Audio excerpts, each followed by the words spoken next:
দুটা প্ৰশ্ন অসমীয়াৰ শত্ৰু নেকি আৰু অসমীয়া প্ৰকৃততে এটা কেকুৰা জাতি নেকি অসমৰ অভিনেত্ৰী আইমি বৰুৱাই কেন ফেষ্টিভেলত কাৰ্বি পোছাক পিন্ধি অসমৰ বাবে এটা ধুনীয়া উদাহৰণ দাঙিল ইয়াৰ কি ইতিহাস হ'ব লাগে কি হ'ব লাগে পিছৰ কথা কিন্তু এটা তাৰে মাজতে ডাঙৰ ষ্টেটমেণ্ট যে অসমীয়া এগৰাকী মহিলা এগৰাকী অভিনেত্ৰীয়ে কাৰ্বি পোছাক পিন্ধি আন্তঃৰাষ্ট্ৰীয় পৰ্যায়ত এটা অনুষ্ঠানত ভাগ ল'বলৈ আগবাঢ়িছে কিন্তু তাতেও মানুহৰ আপত্তি কমেন্ট সেকশনত ইয়াতেও ট্ৰোল আৰম্ভ হৈ গ'ল এই কথা নতুন নহয় এই কথা বহু পুৰণি ইমান পুৰণি যে প্ৰাণৰ শিল্পীজনো ইয়াৰ পৰা বাছি যাব পৰা নাছিল আজিৰ পৰা কেইটামান দিন পূৰ্বে ৰিয়ান পৰাগক লৈ পালেও অসমত তেনেকুৱাই আলোচনা আছে কি ধৰণৰ ক্ৰিকেট খেলিছে কি ধৰণে তেওঁ সফলতা লাভ কৰিছে সেই কথা নহয় এইটো কথাও নহয় যে গোটেই IPLৰ নিচিনা বৃহৎ ক্ৰিকেট টুৰ্নামেণ্ট এটাত কেৱল এজন অসমীয়া বা উত্তৰ পূৰ্বাঞ্চলৰ যুৱকে অংশগ্ৰহণ লৈছে কিন্তু নাই ৰিয়ান পৰাগকো আমি ট্ৰোল কৰিম আজি সেই ৰিয়ান পৰাগে ইণ্ডিয়াৰ এই টিমৰ ODIৰ ভাইস কেপ্টেইন এতিয়াও ৰিয়ান পৰাগক আমি ট্ৰোল কৰিম আজিৰ পৰা কেইটামান বছৰ পূৰ্বে নিজৰ উদাহৰণ দাঙি ধৰি যোৰহাটত চাইকেল চলাই পিঠিত এখন কিবোৰ্ড লৈ গুৱাহাটীলৈ আহা সেইজন যুৱকে যেতিয়া লেণ্ড ৰোভাৰ চলাও বুলি কৈছিল তেতিয়াও আমাৰ প্ৰাণৰ শিল্পীজনক একাংশই সামাজিক মাধ্যমত কেনেকুৱা গালিগালাজ দিছিল এনেকুৱা গালিগালাজ লিখিছিল যে সেয়া আমি দেখাবও নোৱাৰো কিন্তু কিছুমান কমেন্ট আপোনালোকক দেখুৱাম যি কমেন্টে আজিৰ পৰা 2 বছৰ পূৰ্বে গালিগালাজ অশ্লীল ভাষা প্ৰয়োগ কৰি আমাৰ প্ৰাণৰ শিল্পীজনক আক্ৰমণ কৰিছিল কিন্তু আজি তেওঁলোকৰ ডিপিত এই প্ৰাণৰ শিল্পীজনৰে ফটো মই পুনৰ কৈছো আজি এই ভিডিঅ'ত আমি দুটা প্ৰশ্নৰ উত্তৰ বিচাৰিম অসমীয়াৰ শত্ৰু আৰু প্ৰকৃততে অসমীয়া জাতিটো এটা কেকুৰা জাতি এই ভিডিঅ' শেষলৈকে চাব নমস্কাৰ জয় অসম জয় হিন্দ মই অবয়ব ভূঞা এটা নতুন ভিডিঅ'লৈ স্বাগতম জনাইছো এই ভিডিঅ'টো যদি চাই আছে আমাৰ চেনেলটো সাবস্ক্ৰাইব কৰি দিব ভিডিঅ'টো লাইক কৰি দিব কাৰণ যেতিয়া আপোনালোকে আমাৰ চেনেলটো সাবস্ক্ৰাইব কৰে ভিডিঅ'টো লাইক কৰে আমি উৎসাহ পাওঁ আৰু অলপ কষ্ট কৰি এটা নতুন ভিডিঅ' বনাবলৈ আজি কিছুমান গুৰুত্বপূৰ্ণ কথা পাতিম অসমত বৰ্তমান সময়ত ৰাজনৈতিক পৰিৱেশো চলি থকা নাই অসমত বৰ্তমান সময়ত কোনো বিতৰ্কিত কোনো ধৰণৰ আলোচনাও চলি থকা নাই কিন্তু সামান্য কথা কিছুমানৰ কথা আলোচনা কৰাটো প্ৰয়োজন হৈ গৈছে কিয়নো এই সামান্য কথা নতুন নহয় সময় ধৰি প্ৰত্যেকবাৰে এনেকুৱা ঘটনা সংঘটিত হয় আৰু খুব দেৰি হোৱাৰ পিছত আমি সেই কথা উপলব্ধি কৰোঁ এই কথাটোৱে হৈছে ট্ৰোলিং সামাজিক মাধ্যমত আজিৰ তাৰিখত যিমান ইণ্ডিপেণ্ডেণ্ট এজন ক্ৰিয়েটৰ হৈছে নিজৰ মৰ্জিত এটা ভিডিঅ' এখন ফটো এটা আৰ্টিকেল বা এটা লিখনি লিখিবলৈ সেই স্বাধীনতা পোৱাত সিমানে ইণ্ডিপেণ্ডেণ্ট বা স্বাধীনতা এজন ব্যক্তিয়ে পাইছে সেই ক্ৰিয়েটিভিটিক সেই সৃষ্টিক কোনো ধৰণৰ সীমা থকা বা নথকাকৈ জাজ কৰাত সাধাৰণতে কোনো এটা সৃষ্টিক আমি বেলেগ বেলেগ ধৰণে চাওঁ এটা সময় আছিল আমি পেপাৰত চাইছিলোঁ এটা সময় আছিল আমি টিভিত চাইছিলোঁ আমি ফিডবেক ইমিডিয়েট দিব পৰা নাছিলোঁ আজিৰ তাৰিখত শিল্পী যিমানেই ভাল নহওক কিয় সৃষ্টি যিমানেই ভাল নহওক কিয় তাতে নেগেটিভিটি থাকেই ইৰেস্পেক্টিভ অফ এনিৱান নেগেটিভিটি তাতে থাকিবই আজি অসমৰ বাবে এটা ভাল খবৰ বিশেষকৈ সামাজিক মাধ্যমৰ কাৰণে এটা মন ভাল লগা খবৰ যে অসমৰ এগৰাকী বহু জনপ্ৰিয় অভিনেত্ৰী বৰ্তমান সময়ত ইণ্টাৰনেটত বিৰাটেই জনপ্ৰিয় আৰু নিজকে এই প্ৰজন্মৰ সলনি হৈ থকা এই মাধ্যমটোৰ লগত নিজকে আপগ্ৰেড কৰি থকা এগৰাকী ব্যক্তি বুলি ক'লে ভুল কোৱা নহ'ব এই ব্যক্তিগৰাকীৰ নাম হৈছে আইমি বৰুৱা আইমি বৰুৱাৰ অভিনয় দুটা প্ৰজন্মই খুব স্পষ্টকৈ দেখিছিল আমাৰ আগৰ প্ৰজন্মই এগৰাকী কণমানি যুৱতীয়ে নতুনকৈ এই গোটেই সৃষ্টিৰ জগতত ভৰি দিয়াৰ পৰা আৰম্ভ কৰি অসমত ধাৰাবাহিক কিছুমান চিনেমাত তেওঁ নিজে অভিনয় কৰি পালে নিজৰ অভিনয়ৰ উদাহৰণ দাঙি ধৰা দুটা প্ৰজন্মই খুব স্পষ্টকৈ দেখিছিল আমাৰ প্ৰজন্মৰ পিছৰ প্ৰজন্মটোৱে এটা নতুন আইমি বৰুৱাক দেখিলে এগৰাকী নতুন আইমি বৰুৱা ইণ্টাৰনেটক সৎভাৱে ব্যৱহাৰ কৰে য'ত নিজৰ পৰম্পৰাৰ কথা নিজৰ সীমাত নিজৰ পৰিয়ালৰ লগত কেনেকৈ উদাহৰণ হিচাপে দাঙি ধৰিব পাৰে তাক তেওঁ দেখাবলৈ চেষ্টা কৰে এটা বহুতে সৃষ্টিক লৈ নিজৰ মত বিনিময় দেখাবই ক'বই যে এয়া তেওঁলোকৰ মতে ভাল হৈছে এয়া তেওঁলোকৰ মতে বেয়া হৈছে কিন্তু ক'বলৈ গ'লে সময়ৰ লগত নিজকে মিলাই ৰাখি পদ্ধতি যদিও সলনি হৈছে মাধ্যম যদিও সলনি হৈছে আইমি বৰুৱাই নিজৰ কিন্তু প্ৰাসংগিকতা নিজক কিন্তু সেই পৰিচয়টো তেওঁ দাঙি ধৰিছে ভাৰতৰ পৰা বিশ্বৰ ভিতৰত কেন ফিল্ম ফেষ্টিভেল এটা ঐতিহ্যমণ্ডিত ফিল্ম ফেষ্টিভেল বুলি ক'লে ভুল কোৱা নহ'ব বিশ্বৰ বিভিন্ন প্ৰান্তৰ পৰা সিনেমা বনোৱা লোকসকল সিনেমা ভাল পোৱা লোকসকল অভিনেতা অভিনেত্ৰী এই কেন ফিল্ম ফেষ্টিভেলত সিনেমাৰ প্ৰদৰ্শনী চাবলৈ যায় অংশগ্ৰহণ কৰিবলৈ যায় যাতে সিনেমাৰ কথা তেওঁলোকে শিকিব পাৰে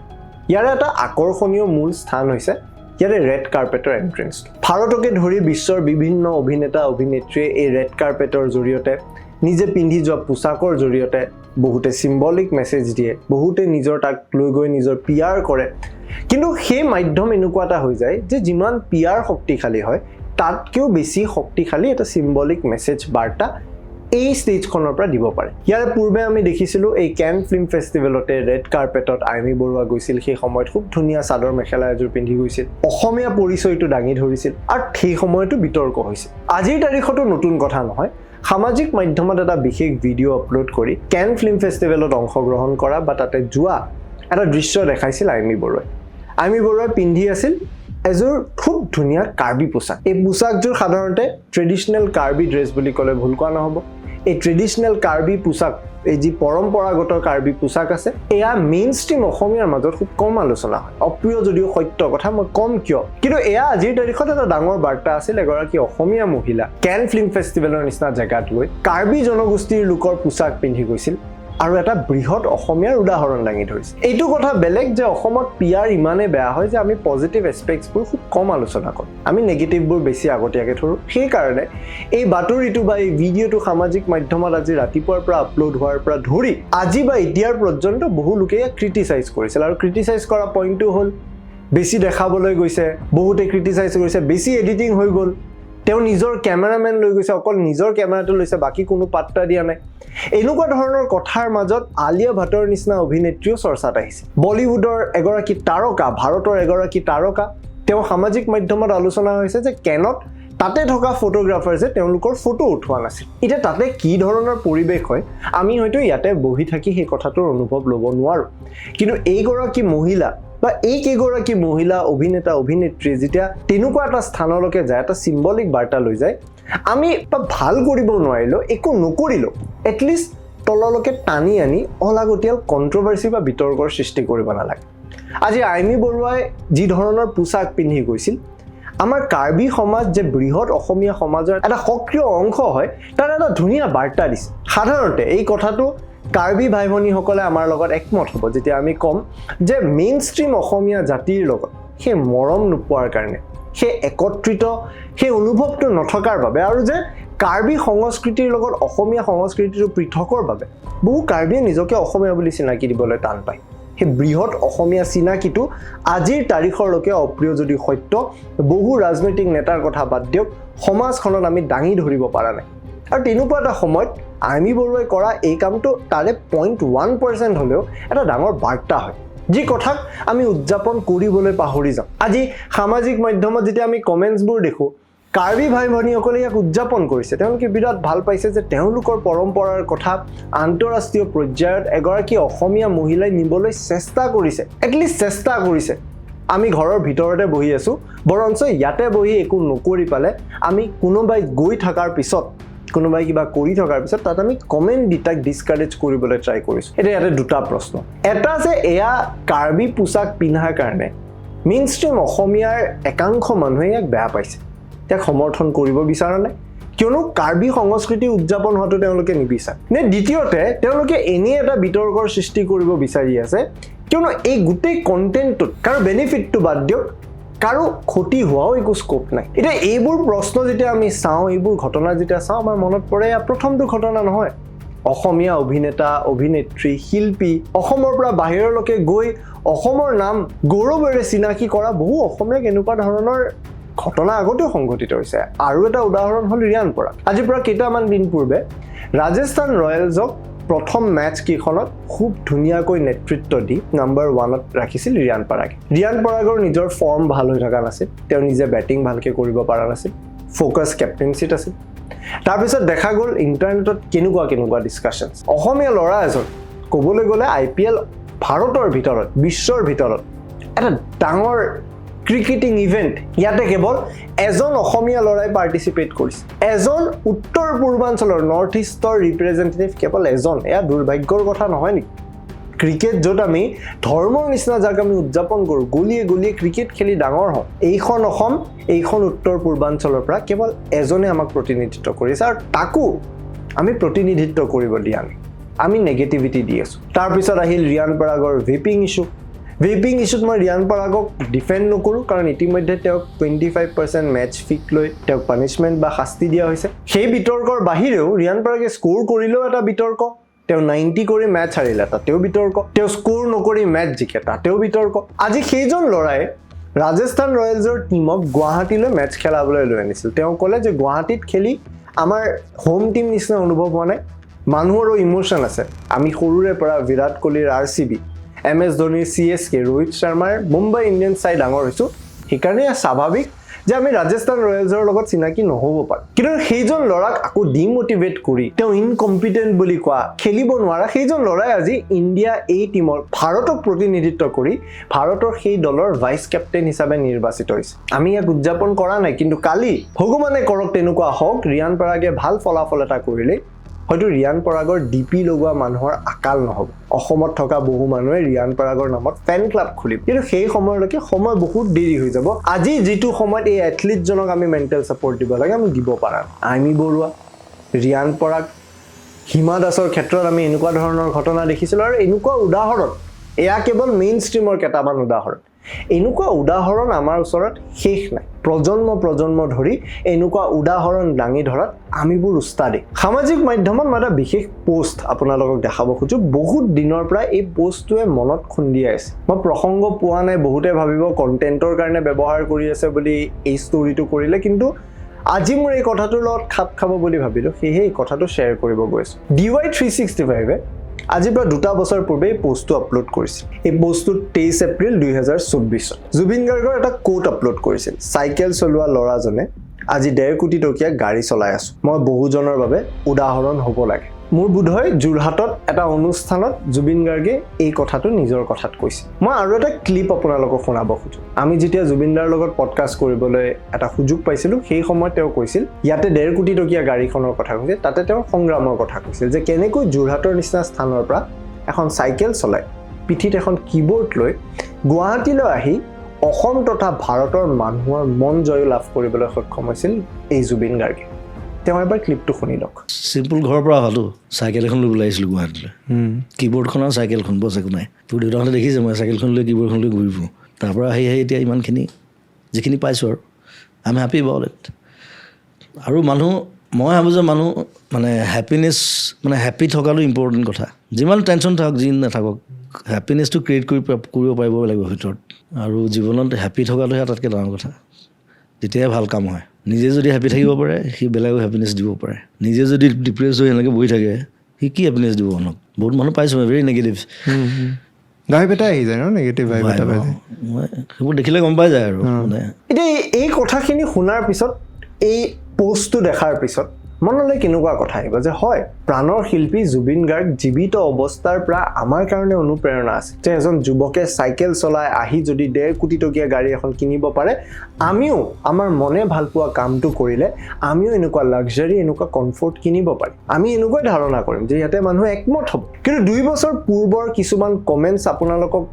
দেখুৱালে আপোনালোকেও আচৰিত হ'ব। কিছুমান কমেণ্টছ আপোনালোকক আমি দেখাব এইকাৰণে পৰা নাই, কাৰণ ইমান অশ্লীল আছিল সেই কমেণ্টছবোৰ।